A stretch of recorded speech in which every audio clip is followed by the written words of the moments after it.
All right, hello and welcome to Swing It and Ding It, an iHeartMedia podcast. This is Moose along with Mays and Matthews on this pre-Genesis Scottish Open, getting closer to the Open Championship, getting closer to the Fox Sports The Gambler Swing It and Ding It Open. A lot going on in the world of golf. As always, we are sponsored by Comcast Business, introducing ultimate speed for business, the fastest internet plans yet from Comcast Business, powering possibilities. And of course, DraftKings Sportsbook when we see the line a little bit later in the show, and All Access GT. We'll talk a little bit about golf travel. But so often on this show, we talk about Philly golf. If you see my hat, I have the Philly golf hat on. And you can't talk about the Philly area golf without our next guest. No, Michael Brown, welcome to Swing It and Ding It, man. Thank you, guys. I've listened to your show. Happy to be on with you guys and talk some local golf and some national golf. We are happy to have you on the show. Obviously, most recently, we'll start with the most recent, and then we'll go back a little bit. But talk about the U.S. Senior Open, what that was like, qualifying, getting into that, and then what that experience was like in Newport. Yeah, it was, not to be hyperbolic, but it was kind of a big moment for me. It took a long time to do something like that. And the qualifying day itself was long. I teed off at 7 in the morning, kind of collapsed at the end of my round with a double bogey on 16, bogey on 18. Then I sat in my truck for 7 or 8 hours, hoping to be in a playoff, which I eventually got into. So it was a tough day.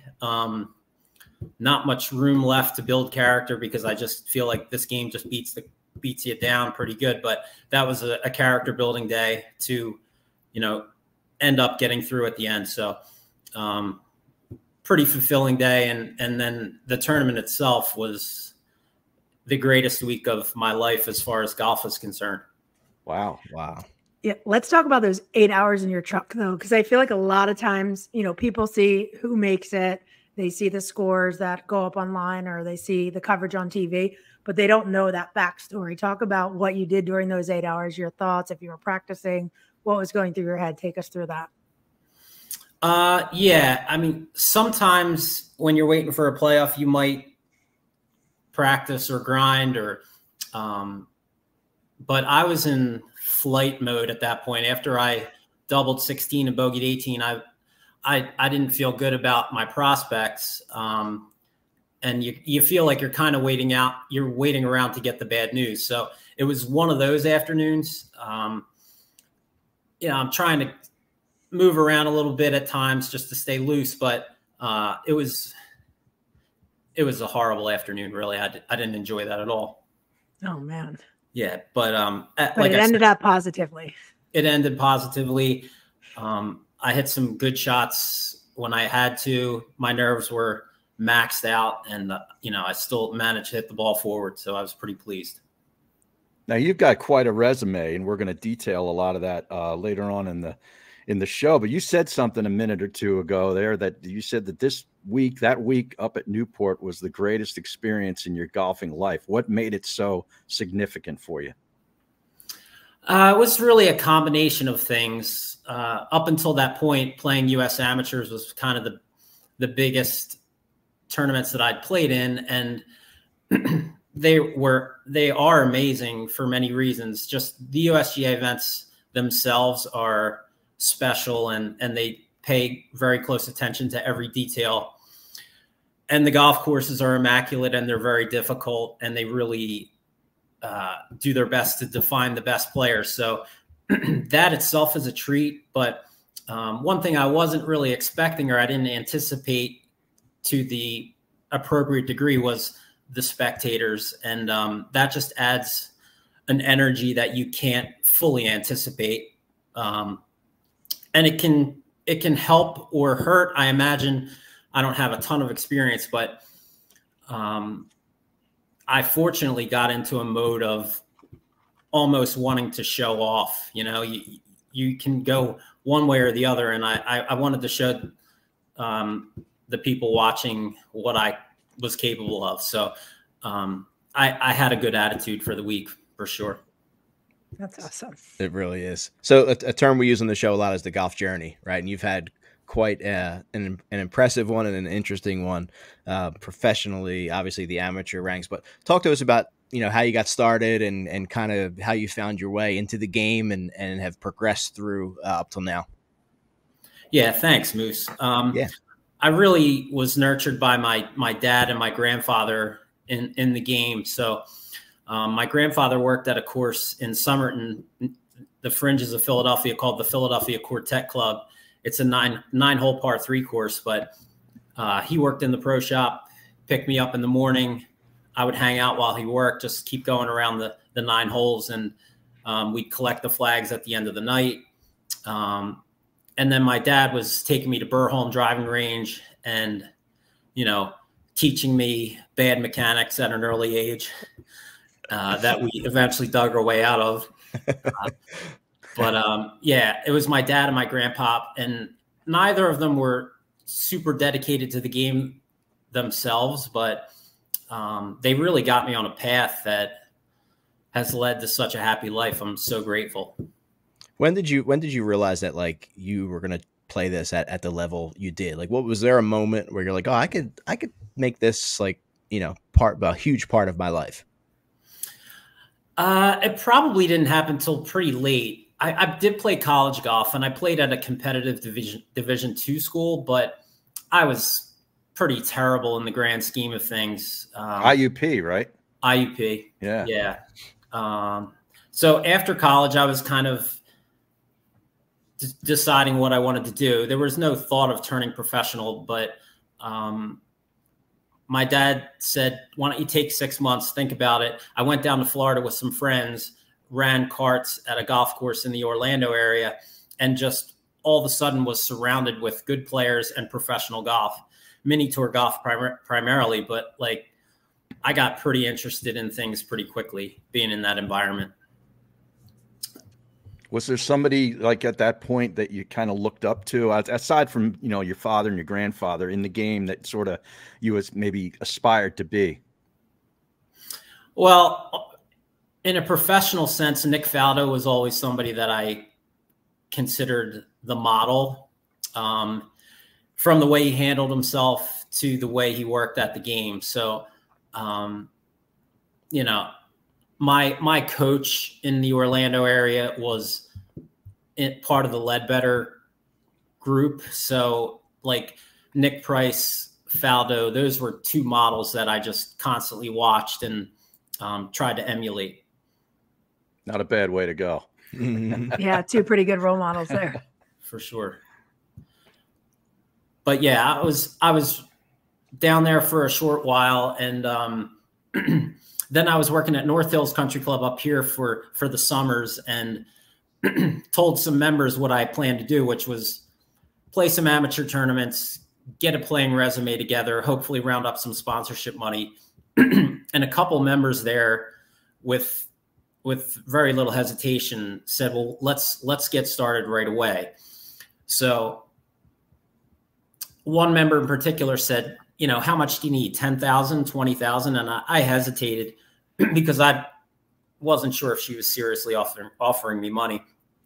But I went home and talked to my dad, and he said, well, 20,000 is not going to do anything. He said, ask for 50.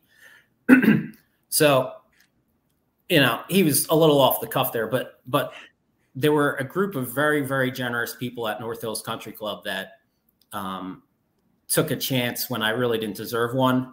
I hadn't done anything as far as playing is concerned, but I was enthusiastic, and I was tried to, help members when I could. So I think they were returning the favor, and that got me pushed in a direction that just I'm in love with. Absolutely. So what do you see as the biggest difference, right? You're playing rounds here, amateur rounds, whatever it is at Lulu, right? And then you're playing in these massive events like the U.S. Senior Open. What is the biggest striking difference in the players that you see that goes into what they do? It's funny. 1 minute you're watching guys and you say, I hit the ball better than that. And then they do it 50 consecutive times, and you say, oh, that's the difference. Mm-hmm. 6 of mine are over there to the right. So it's really just the consistency. And I don't mean to make that sound like it's a small matter, because most people, myself included, can dedicate their entire lives to it and can't get consistent at that level. I'm very consistent, but I can't break through to that level that they are. I haven't been able to yet. So I would say the difference is it's small, but it's really hard to break through with that level of confidence that's necessary to play in those conditions. How would you describe your style of play? More in the conservative style? You said you're a big Faldo guy. He was very conservative. Yeah, John Rusk at Lulu calls me USGA Mike because I've never shot at a pin. I only hit to the center of the green. So I think I've been conditioned by amateur golf to play conservatively, because it's really at that level, the guy that makes the fewest mistakes can win. Mm-hmm. And you can't really do that at a professional level. You have to take chances, and you have to execute those chances too. But I'm trying to expand my thought process that way, and pick better spots to be aggressive. And but at the same time, as I get older, the game gets a little tougher, and I don't know how to describe it. It just tends to get a little tougher. Well, when you said you were trying to kind of show off for the crowd, you were feeding off that energy. Is that when you feel like you might have been a little more aggressive, not so much USGA Mike? Yeah, for sure. I was swinging hard off the tee, and I was hitting the ball well. So, I was giving myself tons of chances to make birdie, but I just I could not make enough birdies that particular week. But yeah, I was feeling at my best that week mentally. Awesome. Yeah, it was sure. So you've obviously had a lot of accolades, Player of the Year. After a year like this, where you get to where you did, you seem like a goal setting type of person to me. Have you reset goals? Do you have new goals for this season and next season to just kind of continue to grow in any way? Yeah, I'm not a concrete goal setter, but I am always trying to be prepared for the big moment. And I'm hoping they come. And that week at Newport was one of those weeks. So most of the time, and Danielle, your husband probably knows this well, Brandon, that you're practicing, and there might not be, there are stretches where there are no immediate reasons why you're practicing. You're just trying to climb that mountain, and you just get into the routine of doing the work. But you're preparing for something big. And that's kind of how I view each day. Speaking of practice, I mean, how much time do you spend on any given week, working on the game? I try to do 3 hours a day. Playing golf, a casual round of golf takes a while, and you're not getting a ton of reps in. So I actually don't play a ton of casual golf because I'd prefer to just get more reps in. But I'd say I aim for 3 hours a day. And do you break that up? Is some of it short game focus, some of it dialing in your yardage, pulling out the make field and rolling some putts? How do you break up those 3 hours each day? Yeah, I would say I definitely divide it up. I would say 2 out of the 3 hours are 100 yards and in, and then the other hour might be 150 yards and some drivers. I can't hit a ton of balls like I used to, but it's mostly short game. Yeah. Now, like I said, the make field, we see the sweatshirt on there. We have to ask, one, about Makefield, but two, about Mike Dinda and your best Mike Dinda story that you have, because we know you'll have something good, make our listeners laugh. This does air on radio too, just so you know. Right. Get ready to mark the times. I'll keep it clean. Mike Dinda is an absolute sweetheart, and he's helped me tremendously with my game, with short game specifically. We've worked a lot on putting, and he was with me up at Newport as a friend and as a teacher. But I guess the most recent Mike Dinda story is that while I was in Newport with my family, after missing the cut, you know, we're in downtown Newport, hanging out at the restaurants, doing some shopping, and some girl grabs me by the arm. I was wearing a Makefield sweatshirt, and she said, "Where's Mike?" And I said, "Who's Mike?" I said, "I'm Mike. Who are you talking about?" She said, "The other Mike, the bald Mike. Where is he?" And he was trying to pick me up last night. So, you know, just a random girl who saw the Makefield shirt. You're like, Mike, stop wearing my sweatshirt when you're doing these things.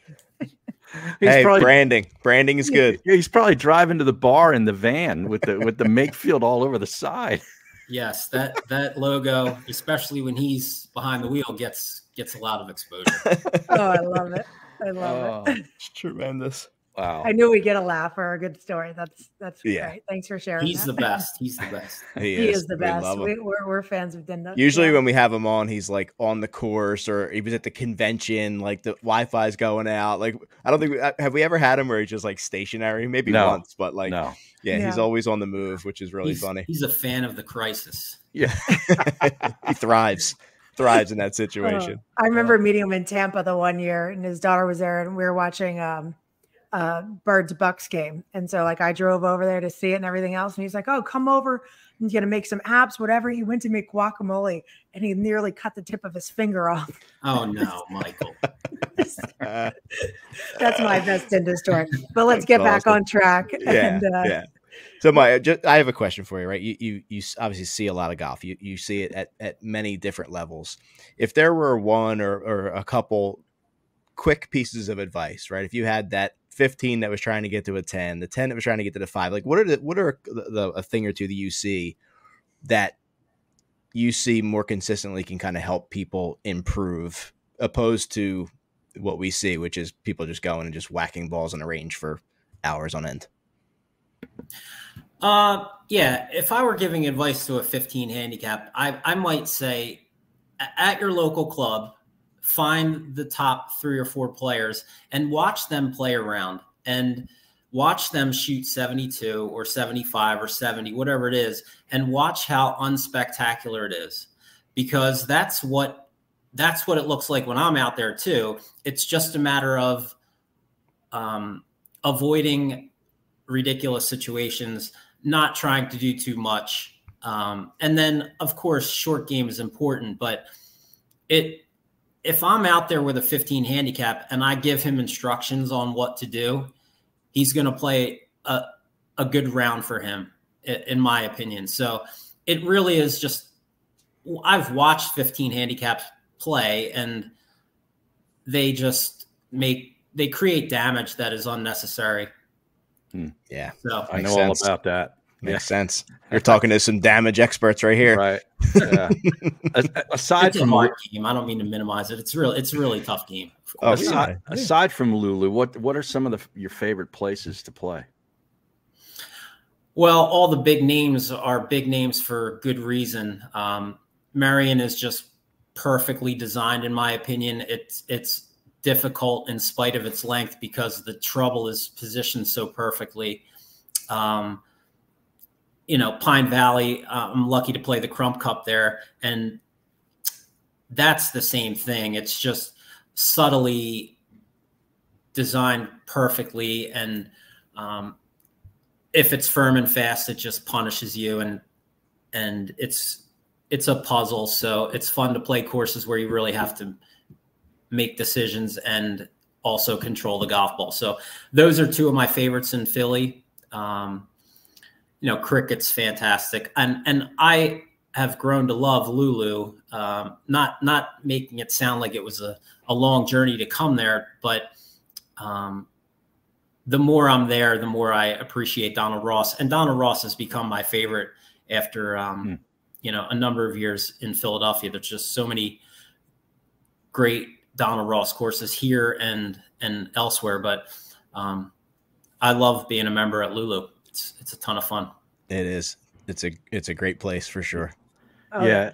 And speaking of Lulu, I got a question sent in here by a listener. It says, ask you, is it weird to be one of the best players in the Philly area, but not even top 3 at your own club behind Rusk, PJ, and Joe C?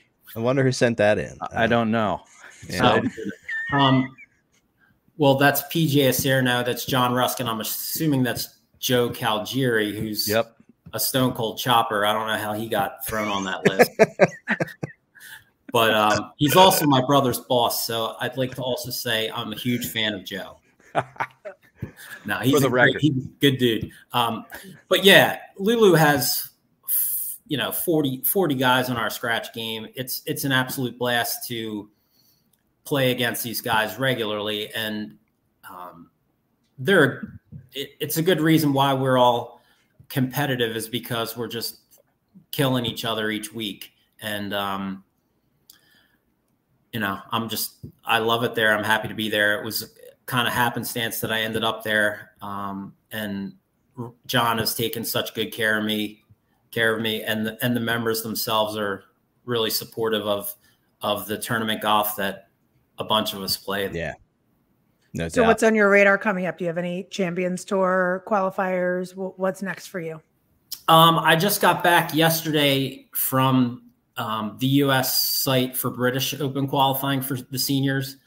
I went out to Firestone for that. Wow. There were 5 spots. I came up short. It was 4 under was the number. I shot 2 under. So as there are 6 open events left on the Champions Tour.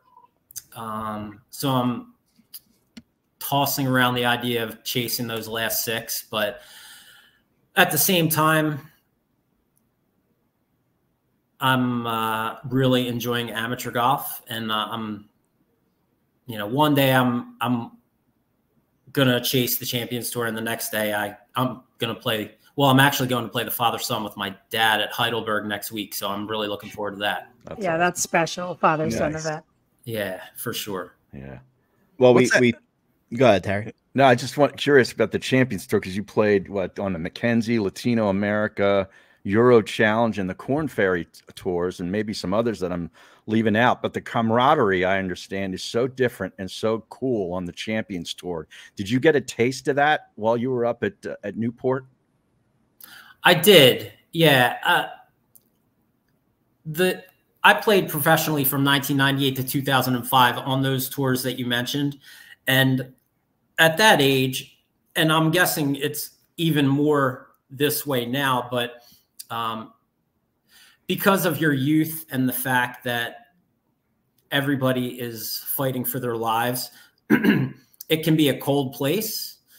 And you may have 3 or 4 guys that you latch onto that are really your home while you're traveling. So it was obvious when I was around these guys over 50 that they're mellowed out and they're solid in their positions and they're enjoying the friendships that they have.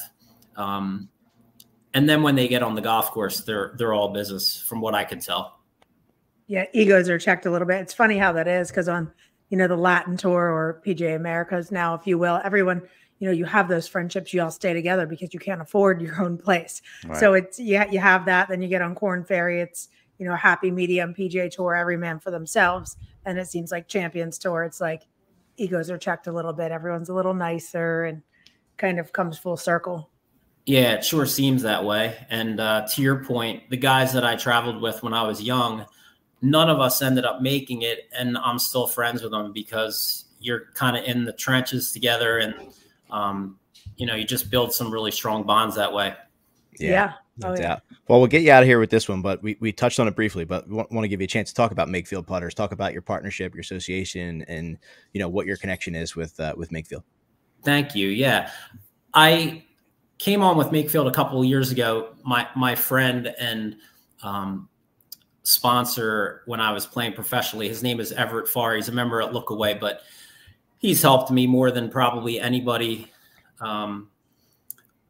with my golf. And this is one more example. He gave me a job that gives me the flexibility to play. But the putter itself is something that at first was handed to me and said, use this. So it took me a little while to get comfortable, but honestly, I would probably feel uncomfortable using anything else. Not because it's familiar, but this putter just feels more solid than most. A lot of putters I pick up now feel like toys. So this one, besides the technology that it offers, it just feels like a really well put together piece of equipment. Awesome. Good stuff. Well, listen, we appreciate you coming on. Continued success. It was great to finally talk. You know, we've wanted to do this for quite some time. Yeah. So we always like to take it back to Philly and talk about things going on here. So we appreciate you hopping on. Yeah. Danielle, thanks so much for Harry, joining us. Moose. Thank you so much. Best of luck to you. Appreciate it. Thanks so much. All right, let's take a quick break and we will be right back. All right, welcome back to Swing It and Ding It. Great to talk to Michael Brown. Quite a player. Yeah. Oh, yeah. I mean, all you see, like, you know, the Gap News and stuff. It's like, oh, Michael Brown wins. Michael Brown wins. Mm-hmm. Michael Brown. Yeah. You know, this was something that I found in my research. He's the only person that has ever held the Pennsylvania, Delaware, and New Jersey state amateur championships at the same time. Damn. The same year. Think about that. I mean, I think he won the Jersey What year was championship that? like 4 times. I don't know what year. Wow. But still what an accolade. Yeah, all 3 of them at the same simultaneously. You know, I mean, it's amazing. So it's a good stretch of golf right there. There really is. Yeah. It is. It is. All right. Well, something now as the we 3 move of us on probably to won't see. No. As we move on to the John Deere with the great Harry Mays and Vienna's mom, we talk about Davis Thompson, his first PGA Tour win. He's 25 years old, his second year. He had the runner-up last week, so he's obviously been playing good. He gets the 4-shot win, gets a spot in the next 3 majors, with the lowest 72-hole score in John Deere Classic history. Obviously, he starts out on Sunday with that 45-foot birdie putt, and you're like, oh, here we go. Goes 7 under 64, and I think where he is now, he all has but locked up signature events for next year too. So talk about setting yourself up for the next couple of years. I mean, he did it right there. Yeah, no doubt about it. And credit to Sean Brace, picked him in the one and done, and he continues to lead, stretching out his lead. My wife had him though too, so I was rooting for Davis. He becomes the 11th Georgia Bulldog who played for Coach Chris Hack, friend of the program, to win on the PGA Tour. How about that? The 11th. And how about that house that they all rent? Yeah. JT Poston and Straka and him, and they, you got to get in that house. If you want to win, you got to rent, get a room in that house. Yeah, you got to tell Brandon if he gets in. John Deere. That was my thoughts exactly. Watching that, I was like, put a tent up in the backyard, whatever. Exactly. Yeah. Just knock on the door with a pillow. Hey, what's up, guys? Yeah, wait, who did they say like didn't go this year because he stayed with his wife and 6-month-old? So that's how Davis got in, and that's just wild producing that. But Harry, here I want to ask you with just a little quiz. So with this win, with Davis Thompson winning, there are now 4 PGA Tour University alumni who have won on the PGA Tour in the last 9 months. Do you know the other 3? Well, Oberg. Moose, you can. Yep. I was like, you can ask Moose. You can phone a friend. Would it be Dunlap? Dunlap? Nope. What's that? No, from Bama. Nope. So we have Davis Thompson and Ludwig. Yeah. Another guy we've had on the show before. Oh, Eckroat. Yeah. Austin Eckroat. Yeah. And we have one more. And he was not on the show. This guy was not. Yet. You tell me what school he went to? No, Chris Gotterup. Oh, well, he went to Rutgers and then Oklahoma. Yeah. Okay, so that's pretty wild, though. He won the Myrtle Beach. I think. Yeah. Yeah, but 4 PGA Tour That's dues nuts. in the last 9 months. Yeah. And I'll tell you, with the way this kid from Florida State is playing, this Luke Clanton, he's going to be another one. Right? Yeah. And then we have Davis Thompson breaking Michael Kim's scoring record for the event. 28 under. Yeah. Oh my God. And then that last round under that kind of pressure, I mean.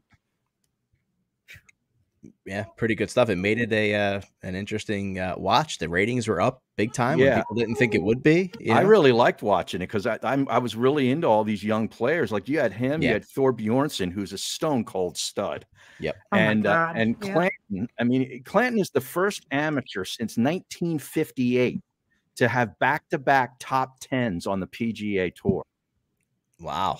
Oh yeah. I believe they said on the broadcast it was Billy Joe Patton who did it in 58. But like, okay, what? Yeah, think about that. That's a lot nuts. Of golf. It's been played. I was watching it too, and I'm like, wait, again, like placing this high. I was like, why do you not turn pro for that money? But I was like, hey, now when you're in college, look at Livy Dunn going to year 5 at LSU. LSU, like, you're getting that money. You're getting paid to be in college now. It's like different. And amateur golf is so rewarding. I mean, all the opportunities that you have when you're playing that well, it's like just stay where you're at, ride it out. And then it's like we forgot because it happened all the way back on Thursday in round 1. Hayden Springer, who's a rookie on the PGA Tour from the Korn Ferry Tour, shot 59. Yeah. You know, all that it was like it made the news on Thursday night and Friday. And then by the weekend with all these other young guys tearing it up, and everybody forgot about it. Yeah. And then just them touching back on, you know, how Hayden Springer made it through Q school right after the death of his 3-year-old child and the trials and tribulations that some of these guys go through. And it's just like, once they get, you know, to that next mark or they do something well, it's, you know, they'll share that story, and to see that story again was pretty tough. Yeah, no doubt. But Harry, you talked about news, right? And the world of golf got some news this week that not a single person saw this coming, saw a hint of this coming, saw a rumor of this coming. But Keegan Bradley is named the Ryder Cup captain for Team USA in Bethpage. Harry, what did you think when you saw that news? Well, I checked Twitter, various people, just to make sure it wasn't like a fake story, because I was like, it really caught me by surprise. Yeah. I mean, it's an outside the box hire. It's a total departure from what they have done, you know, for years and years and years and years. And once I absorbed it, I'm like, you know what? This just might work. I mean, nobody is into the Ryder Cup more than Keegan Bradley. I mean, he's Captain Keegan for sure. Oh, yeah. And he's going to pour himself into this role. You can guarantee that.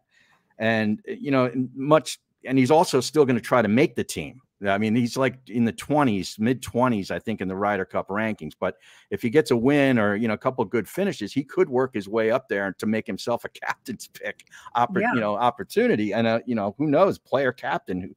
That would be pretty cool. But it's going to be business. It's not going to be buddies, which I like. Yeah. He said live players are live, and I like that, because who could not pick Bryson DeChambeau right now to be on the Ryder Cup team?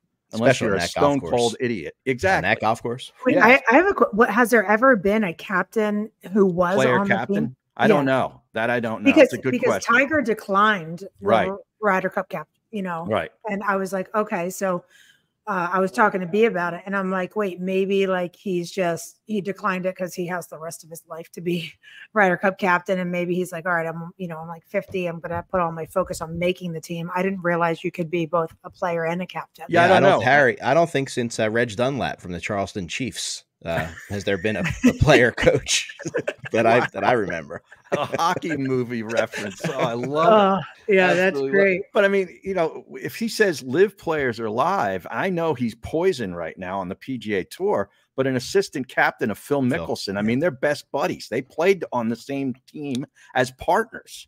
Wouldn't that be cool?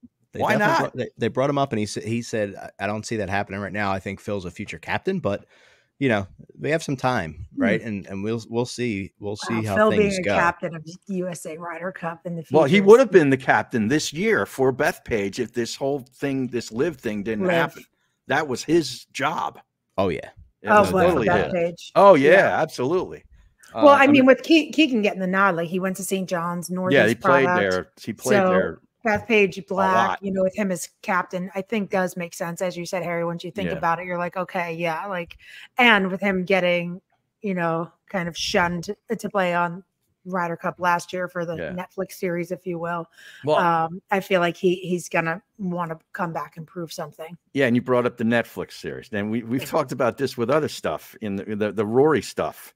Leaving in a huff after losing the U.S. Open could have been sort of hey, this would be a great episode for Netflix. Well, what about this? You had him taking the phone call, getting the no that he didn't make the team from Zach Johnson. Now you're going to get an episode with Zach Johnson calling him and saying, "Hey, buddy, you're the captain." Like this whole thing seems like it's scripted for the damn TV show. Really he does. woke his wife up and was like, "Get ready, they're coming over. We're getting a phone call." I'm like, this poor guy. This whole family's like ready, like, I'm making the Ryder Cup. It's like, just kidding. You were picked. Yeah. That was awful. But I mean, why not just go? Why not go a different direction, right? Why not just shake it up? And this is the year to do it, right? You're back on home soil. Everyone thought it was going to be Tiger, but if Tiger said he didn't want to do it, I mean, you gotta kind of believe that's what happened. He's got a lot of other stuff going on. Yeah, I just don't know why it took him this long do you to decide. Do you save Tiger for the away game? Right. Yeah. Well, why did it take Tiger so long to say no? You know what I mean? Like maybe it was already determined, like you said, an away game or whatever. Yeah. Well, they said this happened back in the middle of June. Determined. Yeah. Yeah. And they kept it quiet. How about that? It's going to be now. I mean, just think how interesting the captain's picks are going to become out of this, right? I know. If you still have a JT or a Spieth that are there, and a Fowler goes on a run, like there's going to be so much talk about this now, and I love it. Me too. So yeah, it was pretty cool. Nothing going on in the world of golf. I'll tell you, it seems like every week there's some huge story. Well, we were talking about Netflix, and you mentioned Rory too. So he finally opened up about the U.S. Open, saying, "I know, we got a lot of backlash on Twitter for Harry saying like, hey, you owe to the media, come out, talk to him, whatever." And then we had a lot of people saying, "Hey, like he's human and he has emotions, whatever." But he came out saying, it was a great day until it wasn't. Mm-hmm. And then later on kind of just talked about saying like he feels like the luckiest guy in the world, and talks about, being 7 years old and this being his dream, and, kind of put it back into perspective. But he said like each day it got easier for him to process. So we'll appease some fans with some updates. And he was defender of Harry, as he should be, right? If that's Harry Diamond, not me. Yep. Yeah. No, not you. No, he bashed you. He bashed you. Exactly.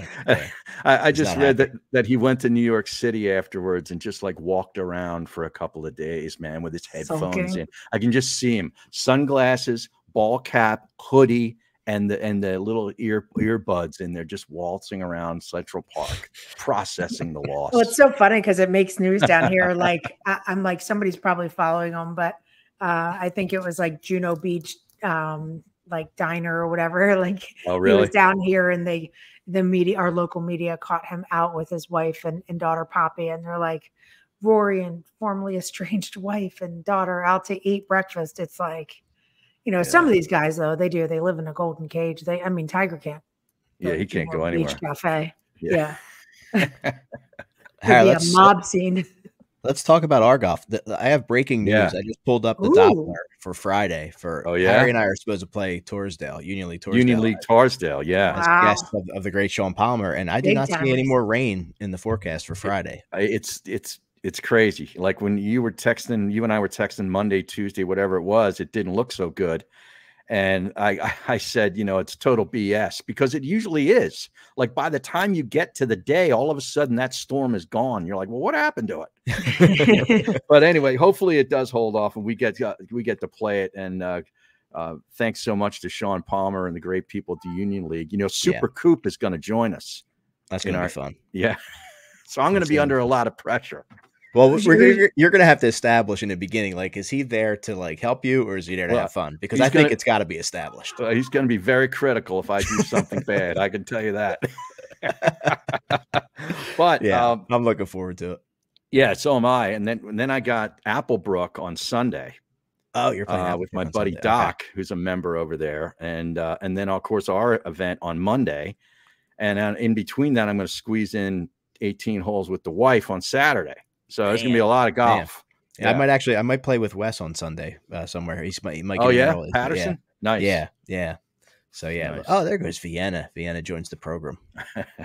She's getting so big already. Busting a little bit. So yeah, she's 2 weeks today. So come on, Brandon. You got to be able to get this under control. I know, he had her, but yeah, you don't have to touch. I can do. He can't. Mom's touch. You know what I mean? Mom's touch. Yeah. So I think it's time to go through quickly, right? But so much goes into our golf outing. So many people make it happen. The great sponsors, clients, obviously the Legacy Club that just rolls out the red carpet for us, right? Like it's amazing. I'm going over there tomorrow. They're like, what do you want to do? Do you want this? Do you want this? Like nothing. There's nothing I couldn't ask for that they would not do for us. You have like a butler walking around with you like 24/7 over there, right? It's unbelievable. Now I did look, speaking of forecast, it's going to be hot. Like I'm seeing 95, right? So we might move some of the podcast recording, the shows into the beautiful atrium they just built. So we might do some of that, but we did bump it up a little bit earlier because we are we're close to a full field, like 2 on every hole. We're a couple off of that just because I had to keep it that way so we had enough golf carts. So it is not going to be a fast round. We know that, but it is going to be a fun round. So yeah, we are kicking it up a little earlier. We'll record the podcast right around 10. The range will open. We have incredible swag bags. Our friends from Groove It Brush have provided something for that, which is awesome. The Magical Miller Foundation will be there selling some swag. And you know how we roll, Harry. When you pay to play in our event, we're not going to nickel and dime you. There's not going to be an arm length for this or mulligans. No, everything is covered and paid for. The Magical Miller Foundation is selling merch, but everyone that buys something from them, I have 3 Chevy Chase signed Caddyshack posters that we're going to raffle off for anyone that buys some merch. So yeah, that'll be a lot of fun. That's pretty cool. And then obviously we have, go. They were building one of the structures the last time I was. Is that completed? And is that are we going to be able? Is that where we'll be recording the podcast in there? Yeah. Oh wow, we'll be in there. That looks. We'll be in the atrium. It's beautiful. It looks right out at the 14th. And I think a lot of stuff's going to be going on. We might even do lunch and dinner in there too. Just because it's going to be so hot and it rolls out right into the patio, which is beautiful. But obviously, we talked about Wes Patterson. He'll be there on the range doing a little demo. Our friends from Brewery Town Chiropractic. How about a little crack? How about a little crack before you get going? Can always use that. Our friends from the Kibitz Room, the lunch that people talked about for a long time. Last year, and they're actually opening up a place in PA, Har. I think North Wales soon. So we're gonna keep an eye on that. We'll get out there and see them. The Tito's Bar is back, which everyone was very, very concerned. The Daily Ticket from Fox Sports The Gambler will be live. Right. So make sure you listen. Big Pizza still going to be out there? Oh yeah. We're Angelo's. Yeah. After the round, Andrew Factor from Clearview Financial, he has the hand-rolled cigars coming back out. We have Santa Familia Tequila that's going to be doing a tasting while DJ Nico Oso from Q102 is playing. We have donated beer from River Horse, Miller Lite, Arnold Palmer Spike that's complimentary throughout the day while supplies last. Don't forget about that. And so there's multiple contests and playoffs, right? So we don't just do a long drive. We do 3 long drives with a playoff. You have hole number 2, which is sponsored by Rita's. Hole number 10. 5. Yeah. Yep. Sponsored by Groove It. And that's the ladies' long drive too, sponsored by Regency Furniture. And hole 15, sponsored by the Dow team. Foursomes win as qualifiers. Country Club of Scranton. Thanks, Brandon. Union League. And then the Legacy Club, foursome there. And then it goes into the final 5 closest to the pins, all access, giving away a hole-in-one for a trip to Ireland. Galati Brothers on number 5. Tickets to Kings of Leon and Eagles Cowboys tickets for that one. Ocean Casino on number 7. I called it "You Couldn't Hit the Ocean If ... You like that for a closest to the pin? Love that. That's good. So tickets and backstage passes to see Shinedown at Ocean in August, and a foursome to Seaview. So a nice little short day. Weekend there, yeah. See, now if you wouldn't have told me about that Ocean thing, I would have thought Powers came up with that. So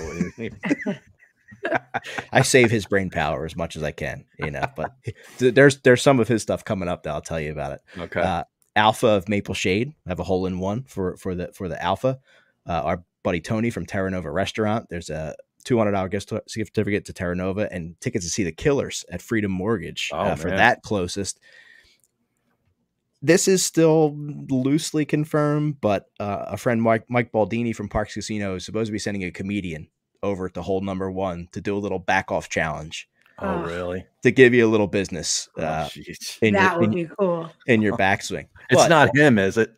I hope because it is. he fancies himself like an insult comic. Oh, no, yeah, I'm serious. I've seen his act. I know. I've seen Really? Yes. I kind of hope it is him, honestly. Oh, he warmed up for Jackie the Joke Man when I was over at Parks one time. Yeah. No way. Yeah. And this is a power special on hole number 1. His friends from Gearhardt's Appliance. There's going to be a clothes dryer with the lid open. And while you're waiting, because you're going to be waiting, everyone's going to get a chance to chip into the dryer. Chippo. Anyone who hits it, say 4 or 5 guys chip in, at the end there'll be a chip off for a Maytag washer dryer combo that you're going to be able to win, which is pretty cool. We talked about Angelo's on 11. Yeah, Comcast you Business can on make 12. things right with your wife then. Yeah, that's right. I was going to my make wife the washer wants and dryer. She wants a new washer and dryer. You better work on that short game. I was going to make it the ladies. I was going to make it the ladies long drive fries. Wouldn't that be funny? Yeah, that would be you get a dryer. Remember last year? Last year you like asked me. You're like, would you be offended? I'm like, I would be, but I remember it was a pizza oven. They were like, oh, you gave that. I said they were out of vacuum cleaners. You know, my wife's looking at me like, going to kill me. Comcast Business Rate My Drive.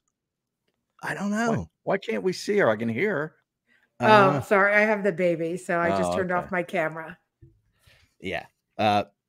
Rate My Drive. There's a pro that's going to be out there videoing just as you drive. And then the next day you're going to get an email. He's going to give you a quick little 2-minute, like what he thinks about your setup and a quick little lesson, which is pretty cool. Oh, one of the legacy pros? It's actually a guy named Aj. He's a friend of John DeMarco's who does this. He's a Philly guy who lives down in Pinehurst now. Oh, okay. He posted up on the range there. Yep. No, he's going to be on a hole, hole 12. Yep. We have Tito's and Xfinity Live taking over the putting green. I heard rumors of Jello shots being driven around by the Buckle Bunnies from PBR too. I don't know. Oh, wow. We'll see. 12's a tough obviously hole. It is. That's a tough hole. That's the number one handicap. Yeah.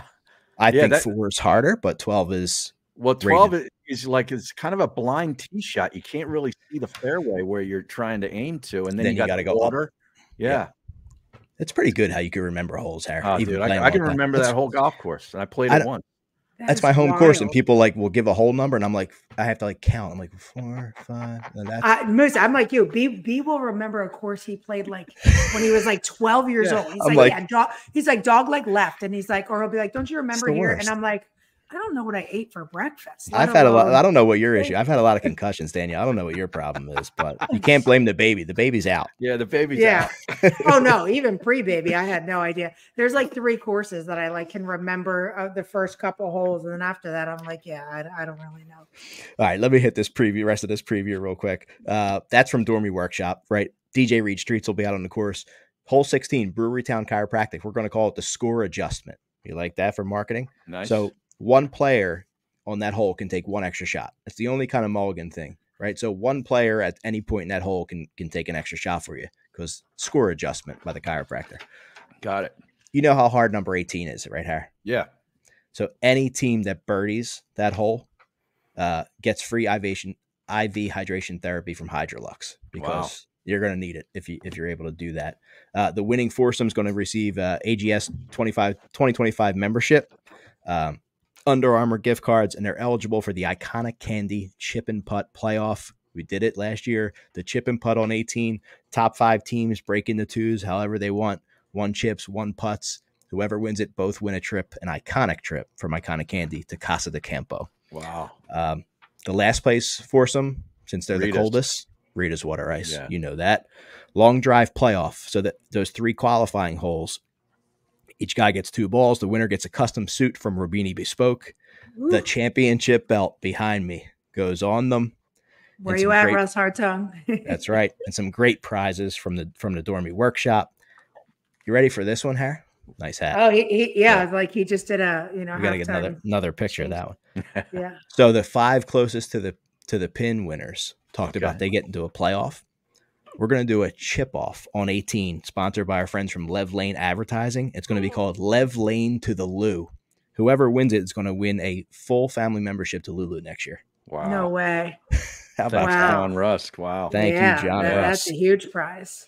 Then we'll have we'll have the other finals, the Gerhardt Appliance, the finals for that, and the Tito's and Xfinity Live qualifier putt off, who are going to win Eagles home opener tickets and a pair of skip the line passes for Xfinity Live. If you've ever seen that line for games, oh yeah, that is a pretty valuable prize. So that's it for now. Just a couple things going on. Are kicking themselves in the butt listening to all of this that aren't in this. Well, don't tell them, because if one more person asks to get in and I have to tell them no, I'm going to feel terrible. But so great stuff. Excited for it. Excited for it. Terrific work out of you and the crew, Moose. Yeah, really all this together. So much work to put it together. We appreciate you, Moose. Yeah, I appreciate Powers has been helping me with a lot of this stuff, and he's got beer to pick up on Friday. So do I. So we still have some work to do. But let's head over to Scotland, the Genesis Scottish Open, the co-sanctioned event, top 75 from each PGA and DP World Tour. Obviously, Rory was the winner last year, the heartbreaker over the Scot, Bobby Mack. No Scotty. Scotty Scheffler's taking a little bit off. But let's start with the Renaissance Club, Harry, because this is an incredible golf course. Yeah, it really is. And a newer golf course. I mean, this is what, a rich guy wanted to just purchase the land and want to build a golf course that could host championship events. And that's what happened. And he signed Tom Doak onto the project, who's one of the biggest guys, going in the architecture game. It's a par 70 for these guys, 7,300 yards. There's 5 par 3s, 6, 9, 12, 14, and 17, and only 3 par 5s. It's like the 1912 club. 3, 10, and 16. So it plays to a par 70. Start with the par 3 12th hole. It's 204 yards, and it's angled out towards the Firth of Forth. You're going to hear that a lot this weekend. The Firth of Forth, which is a body of water out there in Scotland. It's the first of 3 oceanside holes that were added back in 2013. It's got an infinity green with an old stone wall that's, hundreds and hundreds of years old that goes all down the right side, 2 pot bunkers short right, and a huge thumbprint right in the front center of the green. Then you go up the side of the Sea Cliff for the par 4 13th hole, 418 yards, runs all along the coastline. Doak calls it his showstopper. This hole is his showstopper. Dogleg left with dunes on the right, the Sea Cliff left all the way up, depending on the wind direction. Can be really challenging tee shot approach to a bunkerless green that's close to the edge of the cliff, and it actually tilts towards that hazard. So it's a great hole. Par 3 14th, you're coming back down now towards 12, 165 yards, and it's usually into the fan to a diagonal green that is really pretty shallow with a large bunker on the front left corner and the stone wall. Again, on the back side of it that divides 12 and 14. Then the par 4 15th hole, 488 yards, comes back up the opposite direction, all the way uphill to the most heavily bunkered fairway on the property. The approach is uphill to a high point green with bunkers on the right and left front corners. Then you turn back around, coming back towards the clubhouse now, the par 5 16th hole, 576 yards, coming back down the hill some 30 feet it drops. It's got a kind of a snaked fairway, and it's reachable for pretty much everybody in the field, with a large wide open green that slopes front to back with a devilish greenside pot bunker on the middle left. Lots of mounds and knobs all the way down the fairway. You can hit one that you think looks pretty darn good in the center of the fairway. It hits a knob, and all of a sudden it's in the rough or in the dunes. Then you go to the par 3 17th hole, 210 yards, that was situated on actually a horse burial site. They found, remnants of dead horses from long ago, and they figured it was probably an area where a barn was. And they've left a lot of those contours from the original, when they first found it, are still on this hole. It's got a large dune to the right side of a large oval green separated by a big ridge and a large bunker on the front left. Then the finishing hole is a par 4 18th hole. This is where all the magic happened last year with Rory and Bobby McIntyre. 490 yards uphill tee shot to a heavily bunkered landing area. You got a Principal's nose bunker on the right side, the Principal's earlobes to the left. The approach is all into the fan to a long elevated green with a hollow on the left and 2 bunkers on the right. It's a great seaside architecture with both classic and modern character. If you haven't watched this tournament yet, watch this. It's a great preparation for the Open Championship the week after. Absolutely. And when I see golf in Scotland, it just makes me think of All Access GTE, because that's what they specialize in. Yep. Right. So go to the link in our Instagram bio. There's a special portal there for our listeners to unlock experiences you've always dreamed of. The team at All Access has decades of experience in crafting unforgettably tailored golf adventures, from casual outings to luxurious getaways. Picture a buddy's trip to St. Andrews. Picture playing all these courses in Scotland and England and Ireland. Elevate your golf experience with All Access GTE. Just head to that portal right there in our Instagram bio and check it out. So as we move over to our friends at DraftKings, so when you look at the board, you have Rory at plus 750, still sitting there. Xander, 850. Oberg, 1,400. Morikawa, 1,600. Hovland, who a lot of people are high on, 2,200. Tommy Fleetwood, Minwoo Lee, Tom Kim, 3,000. Matt Fitz, JT, 3,500. So if you're hitting the links this weekend, the pros are. Be right there with them. Get in on all the tee to green action at DraftKings Sportsbook, from the first tee shot on Thursday through the final putt on Sunday. DraftKings Sportsbook has you covered with same-game parlays, live betting, odds boost, and so much more. It's easy for first-timers to get started. Try betting on something simple like picking a golfer to win. Go to DraftKings Sportsbook app, select your team, and place your first bet. It's that simple. We just talked about some of the odds, right? Rory plus 750, plus 200 in a top 5. So take a look. And if you're new to DraftKings, you got to check this out. New customers bet $5 and get $150 in bonus bets instantly. Download the DraftKings Sportsbook app now and use code DING. That's code DING for new customers to get $150 in bonus bets instantly when you bet just $5 only on DraftKings. The crown is yours. Yeah, and you mentioned, of course, action. Rory, the favorite, won here last year. You mentioned Minwoo is a winner here a few years ago. Xander Schauffele won here a few years back. Yep. So a lot of guys with Aaron some really Rai. good experience. Yeah, Aaron Rai. Here's what's going to happen with Aaron Rai. Okay. All right. I've got this guy all figured out. He's gonna put up numbers for the first 3 days. He's going to be on the first page of the leaderboard within 2 shots of the lead, and he's going to shoot par or 1 over on Sunday. That's what's going to happen. Wow. You don't like him even in the top 10 at plus 360? No. Yeah, possibly. He might be able to squeak that out. Maybe. Guess what? I realized I still had Rory left, so I took him in our one and done. Did you? Oh, yeah. Wow. I think I remember saying I wanted to save him for these 2 weeks, and I'm like, you know what? I'm going to use him this week. Yeah. I don't know if you want me to go or not. Yeah. Go ahead. I've taken Tom Kim in my one and done. He played 8 or 9 weeks in a row and finally ran out of gas, which I kind of figured he would in Detroit, missed the cut. So he's had that weekend off, and then he took last week off. So I think he's going to arrive in Scotland refreshed. He's really good at links golf. He's got a couple of good finishes on this golf course. I'm taking him in one and done. He's plus 2,800 to win. Wyndham Clark is a guy I think will have a nice week. Plus 210 in a top 20. Corey Connors does nothing but make cuts. And I think he's got plus 200 for a top 20. Looks pretty good to me. And 2 matchups. Pavon, minus 115 over Adam Scott. And I'm taking JT minus 125 over his buddy Jordan Spieth. Wow. With the bad wrist. Spieth's another guy. I mean, he's going to be on the Spieth coaster all week long. It should be pretty fun to watch. And then I told you about that crazy bet. I tailed Saya Najad from Sportsline with a $5 bet. They'll win me $11,700 if all 3 of these guys win. Hatton in the live event, which is at Valderrama, Oberg in the Scottish Open, and Thorbjornsen at the ISCO Championship in Kentucky. And it's funny because they're all going to finish at different times. So. Oh, I know. Oh, yeah.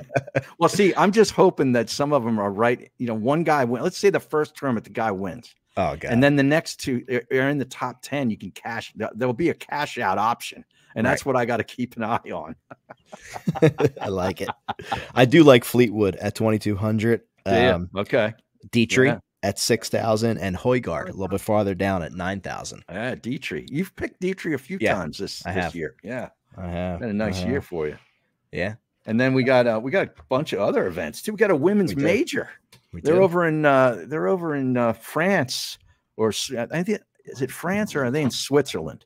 It's right on Lake Geneva. I think it's in France. Okay. But beautiful golf course, the Evian. It's like built on the side of a mountain. It's a resort, and it overlooks Lake Geneva. It's unbelievable. Wow. And Nelly Korda is back from her dog bite, and she's the favorite at plus 850.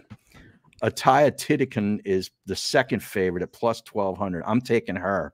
And Lilia Vu, the American, is plus 1400. She's the third favorite. But I'll be watching some of this. It's a great tournament. And then the Live is in Spain.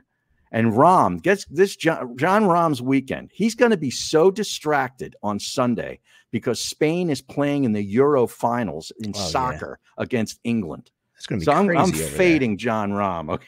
Okay. I'm going with my man Tyrrell Hatton to win that event. I like it. And then you got the ISCO. The ISCO. Yeah. With the favorite being an amateur, Luke Clanton, at plus 1,000, plus 1,100. Yeah. First amateur on record to be a betting favorite. I mean, think about that number. That's wild.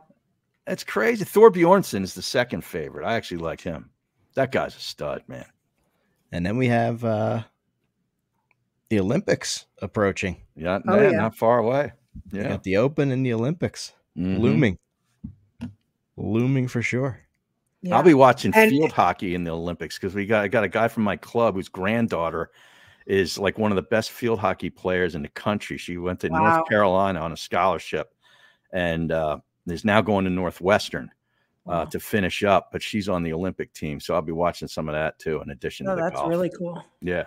And some golf that we probably won't see come to fruition is the Trump challenge to Biden, giving him 10 aside.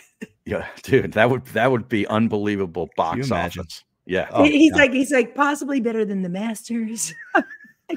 What is going on? It might get more views. We're sitting there watching like the debate, and when they start going back and forth about golf, I'm like, it was surreal. It really was.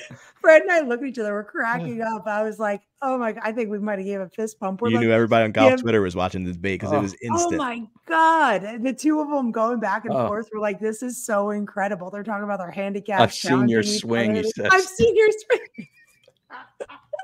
And then saying, hey, I'll give him 10 aside, and that's a lot. And he's like, I'll offer, he offered to donate $1 million to his charity of choice if he lost. But he said that at a rally. He said that at Florida. He said that at Doral, and of course, at the rally where he challenged him to. He proposed to be played at Doral. Well, it has to be one of his courses. Yeah, of course.